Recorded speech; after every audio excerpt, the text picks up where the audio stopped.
Ça y est, on y est. Huitième de finale de la Ligue des Champions. Le Paris Saint-Germain reçoit Chelsea pour ce match aller de huitième de finale de Ligue des Champions. On va tout voir. On va voir les états effectifs, les états de forme, toutes les infos sur ce PSG, Chelsea. Et en fin de vidéo, mon pronostic, bien évidemment, pour un match qui s'annonce historique. Et il y a une revanche à prendre du côté parisien. On commence tout de suite avec justement cet historique entre les deux clubs.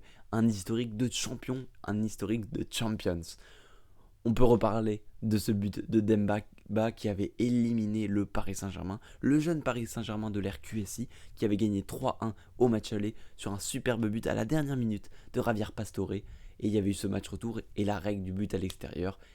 PSG qui s'était incliné 2-0, un but de Chourleux et un but de Dembaba dans les derniers instants, qui avait trompé Sirigu et éliminé le Paris Saint-Germain. Le Paris Saint-Germain derrière s'était vengé avec ce match d'anthologie à Stamford Bridge, à 10 contre 11 tout simplement. Le PSG était venu, malgré l'exclusion de Zlatan Ibrahimovic, arracher d'abord la prolongation sur une superbe tête de David Luiz et arracher la victoire tout simplement avec cette tête de David Luiz de partout, avec la règle du but à l'extérieur qui cette fois-ci avait été en faveur du PSG. Ils s'étaient rencontrés également l'année d'après, le PSG avait gagné les deux matchs et avait gagné cette double confrontation. Et enfin, il y a bien évidemment cette finale de Coupe du Monde des clubs, cette tension qu'il y avait eu, cette victoire 3-0 de Chelsea qui était repartie avec la coupe et qui avait empêché le PSG de faire le septuplé. Mais cette fois-ci, on avait eu des tensions avec Enrique qui avait eu des problèmes avec Pedro. On avait également eu le carton rouge de Neves qui avait tiré les cheveux de Gourourea. Il y avait eu plein de tensions. Et il y aura encore de la tension ce mercredi soir au Parc des Princes, puisque le PSG ne l'a pas oublié. Et Chelsea également ne l'a pas oublié. Le gardien a dit donnez-nous le PSG, on va les éliminer cette fois-ci en aller-retour. Je pense que les joueurs le savent. C'est pourquoi ça va être très intéressant. Du côté de la forme du PSG, ça va pas tellement bien. Il y avait eu cette défaite inquiétante 3-1 face à Rennes. Après le Classico, il y avait eu 5-0 où on avait dit ça y est, la saison du PSG est lancée. Le déclic de la mi-février, mi-mars est lancé. Que nenni, défaite face à Rennes et une défaite inquiétante avec une maîtrise rennaise. Derrière, il y a eu ce barrage face à Monaco, très inquiétant, on va pas se mentir, cette défaite. Enfin, tout simplement, le PSG n'a pas réussi à battre Monaco à 11 contre 11 sur ces trois matchs, même pas réussi à mener à 11 contre 11 face à Monaco. Donc c'est dangereux hein, pour une équipe du PSG qui a vraiment été bousculée par Monaco cette saison. 4 matchs, 2 victoires pour Monaco, un match nul, une victoire pour le Paris Saint-Germain. C'était compliqué et c'est pas les victoires de Metz et du Havre qui vont non plus rassurer les supporters parisiens. Néanmoins, le PSG reste premier de cette Ligue 1 avec un point d'avance sur Lens, mais il va falloir batailler pour le titre. Néanmoins, le match face à Nantes, calé entre les deux matchs de Chelsea, a été reporté par la Ligue, donc bonne nouvelle pour le Paris Saint-Germain qui va pouvoir souffler avant le match retour. Et en Ligue des Champions, on voit que les deux clubs ont fini à 2 points d'écart, mais Chelsea a fini dans le top 8 alors que le PSG a fini 11e, alors que le PSG avait toutes les cartes en main, ce qui fait que tu joueras un match retour à Stamford Bridge, là où il y a des bons et des mauvais souvenirs, et surtout Stamford Bridge c'est un stade qui respire la Ligue des Champions, c'est un très très bon stade de Champions qui peut s'embraser quand Chelsea est à fond. Du côté de Chelsea, c'est une saison, j'ai envie de dire coup-ci coup-ça. En première ligue, on reste quand même dans le top 5, mais on a beaucoup de mal. Hein. Quand même, on a 48 points, on est encore dans la lutte pour la troisième place avec Manchester United, Villa et Liverpool. Il y a Brentford juste en dessous. On a du mal hein. En première ligue, on est capable de faire du bon comme du moins bon. On est capable de battre le Barça 3-0 un match et le prochain match perdre 3-1 face à Leeds. On est capable de refaire match nul face à Leeds. On est capable de faire match nul un partout face à Burnley en prenant un carton rouge de Pedro Neto. On le redira ensuite, mais Chelsea, c'est l'équipe par excellence qui prend des cartons rouges, qui est capable de disjoncter dans un match. Il y a cette défaite qui est certes encourageante face à Arsenal, il y a cette démontada face à Aston Villa, et derrière en coupe, ça a galéré en prolongation face à Wrexham. Donc Chelsea, c'est une équipe très très difficile à lire, très bonne souvent dans les gros matchs, mais c'est un peu moins vrai depuis que Rosenior est arrivé à la tête de Chelsea, puisqu'avant c'était Enzo Maresca qui avait été viré tout simplement au profit de l'ancien entraîneur de Strasbourg qui a donc déjà rencontré le Paris Saint-Germain. Pour la compo de Chelsea, on va sûrement partir sur cette composition. En effet, vous le voyez, à noter la présence de Rich James arrière droit. En effet, Rich James d'habitude joue au milieu de terrain, mais en l'absence du côté de Chelsea, on a pas mal de joueurs absents, ce qui fait que Rich James doit revenir sur le côté droit. La charnière centrale, on aura sûrement le droit à Chalobah, Fofana. Robert Sanchez n'a pas été titulaire lors du dernier match avec Chelsea, mais il devrait faire son retour dans les cages.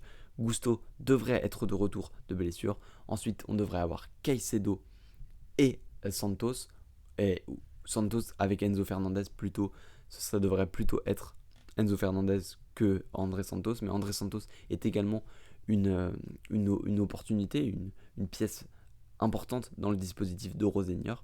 On aura le droit également à la présence de Cole Palmer qui est un peu moins bien du fait de sa pubalgie mais qui devrait être présente. Est-ce que ce sera Estevao? Est-ce que ce sera Garnacho? On ne sait pas encore, mais en tout cas on aura peut-être l'ailier brésilien, on aura Pedro Neto sûrement, et Joao Pedro qui est dans une forme olympienne. Ce sera le danger numéro 1 de cette équipe de Chelsea. Et attention à cette équipe de Chelsea, comme on voit, c'est des beaux gabarits, c'est surtout une équipe qui a du cardio, qui est capable de mettre de l'intensité, donc attention à cette équipe de Chelsea. Pour y répondre, le PSG va sûrement reconduire Savonov dans les cages. La défense, c'est du classique, Nuno Mendes, Pacho, Marquinhos, Hakimi. Marquinhos qui devrait faire son retour dans le 11, puisque c'est Zabarni qui a joué ce week-end dans la défaite face à Monaco. Vitinha devrait être titulaire, même si Vitinha en ce moment c'est plutôt compliqué. Le maître à jouer de Luis Enrique devrait être titulaire. On aura également la présence de Joao Neves qui devrait être de retour. Et à défaut d'avoir Fabien Ruiz, on aura Zaïre Emery. Même si Zaïre Emery est un peu moins bien, il a fait un superbe début de saison, c'est un peu plus compliqué pour lui. Dembélé devrait être de retour dans le 11, même si toutefois, encore une fois, il faut faire attention. Dembélé qui se pète face à Monaco en revenant de blessure, qui se pète face au Bayern avant en retour de blessure. Donc attention à Dembélé, Désiré Doué sur le côté droit et Kvara à gauche, puisque c'est là qu'il préfère jouer. On peut peut-être imaginer Barcola en numéro 9 si Dembélé n'est pas apte. Les clés du match, elles sont simples. L'intensité, il va falloir que le PSG mette de l'intensité. Face à un club anglais, c'est primordial. Et encore plus face à cette équipe de Chelsea qui vient presser haut, qui vient mettre de l'intensité, qui met de l'engagement dans les duels. Ils vont nous bouger très clairement. Et c'est le milieu de terrain qui va devoir être très très performant. Car si on arrive à s'extirper de cette intensité, de cet engagement, à contourner le pressing, derrière, ça peut ouvrir des boulevards pour des Barcola, des Désiré Doué, des Kvaratskhelia, des Nuno Mendes, des Hakimi. On a de la vitesse. Alors si on arrive à mettre également l'intensité, à répondre à cette bataille du milieu, il n'y a pas de raison que le PSG ne puisse pas rivaliser avec cette équipe de Chelsea. Dans l'envie serait même pu le mettre en numéro 1. On a l'impression que c'est un PSG qui a moins la dalle, c'est un PSG qui est rassasié. Non, le PSG doit vouloir faire le back-to-back, le PSG doit se mettre au niveau Ligue des Champions et je les attends surtout sur ça. On peut perdre avec la manière, on peut perdre en étant cramé, mais on ne doit surtout pas perdre par manque d'envie. Je veux des joueurs qui ont la dalle, qui ont envie de se venger de cette équipe de Chelsea, mais qui ont aussi envie de faire de belles prestations. Et enfin, ça rejoint l'intensité et l'envie, la bataille du milieu de terrain, l'absence de Fabien Ruiz. Qui l'aurait cru, mais il nous fait très très très très mal. Il n'y a plus de projection. Avec Zaïre Emery, c'est un peu un profil similaire à Joao Neves, donc c'est compliqué. Et surtout, il est plutôt latéral droit maintenant, doubleur d'Hakimi. Donc c'est très très compliqué au milieu de terrain. Vivement le retour de Fabien Ruiz, on l'espère pour le match retour. Mais il va falloir quand même remporter cette bataille du milieu. Maintenant que tout ça est dit, je pense que peut-être que Chelsea et le Paris Saint-Germain vont jeu égal sur la double confrontation et la qualification. Maintenant, pour ce match au parc, je pense que le PSG va s'imposer face à cette équipe de Chelsea. Je les vois quand même supérieurs, mais je les vois pas non plus écraser cette équipe de Chelsea. Je les vois gagner 3 buts à 1. Je vois un 1 partout et un PSG qui se détache avant de marquer un dernier but en fin de match sur un contre. Je vois un PSG qui va relever la tête, je vois un PSG qui va montrer plus d'envie, un PSG qui va être plus conquérant. En tout cas, c'est ce que j'espère. Je les vois faire ça et aller lutter au match retour à Stamford Bridge pour ne pas perdre avec 2 buts d'écart et j'ai même envie de dire pour aller tout simplement s'imposer et marquer et montrer à l'Europe que le PSG est de retour, que le PSG de l'année dernière n'est pas qu'un one shot mais c'est également un PSG sur la longueur. En tout cas, n'hésitez pas à me donner votre prono dans les commentaires, à liker et vous abonner si la vidéo vous a plu. En tout cas, on va suivre cet avant-match, ce match et ce débrief sur la chaîne, donc n'hésite pas à t'abonner. On va suivre toutes les rencontres de Ligue des Champions et particulièrement ce PSG Chelsea. Je vous souhaite à tous une bonne semaine de Ligue des Champions, d'Europa League, de Ligue 1, de championnat et je vous souhaite à tous une bonne semaine. C'était LD en LD. Ciao.